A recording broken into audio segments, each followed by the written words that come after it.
Bonjour la Terre, bonjour tout le monde. Moi, c'est X4200, mais bon, pour vous, ce sera Emilia. J'ai entendu ça dans la rue. C'est facile à prononcer, j'aime bien la sonorité. J'ai choisi cet endroit parce que, vu du ciel, il avait tout pour plaire. Une mer d'azur bordée de falaises incroyables qu'on appelle ici les calanques, un soleil qui brille presque toute l'année et un vent périodique qui me rappelle les bourrasques cosmiques de mon chez-moi. Donc j'ai atterri. J'ai cloné l'apparence de la première personne qui m'a dit bonjour près d'une grande navette à ciel ouvert pleine d'entités comme elle, qui regardait en vociférant « Allez l'OM !» à des congénères courant désespérément derrière une sphère minuscule. Mes antennes bioniques en bourdonnent encore. Je m'engouffre dans un souterrain surmonté d'un M. Je vois M1, M2, c'est tout. C'est pas grand-chose pour une aussi grande ville.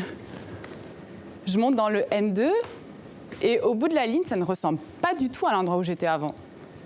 On se croirait presque dans un autre pays. Un monsieur en tenue sportive s'approche de moi, il m'interpelle et il me dit « Hé, le sang, tu veux du 3 fois filtré, du jaune ?» dit-il en montrant sa sacoche. Alors, je ne sais pas ce que ce monsieur veut me dire, mais je vais rester calme et poli. Je lui dis « Oui ». Il me répond « C'est 50 €. Si t'as pas d'argent, va travailler. » Quoi ? Mais c'est quoi l'argent ? Je vais continuer ma marche. Ah ! Un panneau France Travail. Bah, c'est peut-être la solution à mon problème. Hé, monsieur, excusez-moi. Vous qui faites la queue depuis des heures, vous savez comment trouver un travail ? Comment ? Ah, vous êtes au chômage depuis 20 ans, mince. Et vous pensez qu'avec votre télécommande, je peux trouver un travail ? Ah pardon, c'est un téléphone. Il faut aller sur ChatGPT. Pourquoi ? Il suffit de lui demander ? Ok. Dis chat. Fais-moi un CV intergalactique pour trouver un travail. Oh, c'est incroyable comme résultat. Chat.